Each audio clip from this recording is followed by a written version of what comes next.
Twin city रे घन कुहुड़ी आउरु 2 दिन लगी रहिबो शीत। भुवनेश्वर कटक समेत राज्यर विभिन्न स्थान में घन कुहुड़ी देखा मिली। घन कुहुड़ी सांगक ठंडा अनुभूत होउछि।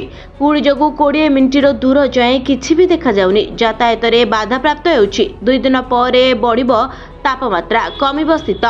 2 दिन जाए सर्वनिम्न तापमात्रा कौनसी परिवर्तन हेबो नै। 2 दिन पर 2 ରୁ 4 डिग्री सेल्सियस पर्यंत तापमात्रा वृद्धि पाइबो।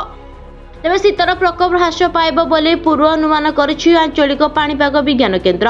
राज्य में एबे शीत लहरी जारी रहिथा बेले थरुछि अभ्यंतरण उपकूल ओडिशा। एभली शीत आउरी 2 दिन जाए लगी रहिबो। विभिन्न स्थान में कुहुड़ी जोगु जनजीवन अस्तव्यस्त होइछि। 13 तारिख जाए घन कुहुड़ी नहीं सतर्कता रहिथिबा बेले सुंदरगढ़, ढेंकानाल, अनुगुल, कंधमाल और कोरापुट रे कुहुड़ी नहीं येलो वार्निंग जारी करिछि पाणीपाग विज्ञान केन्द्र।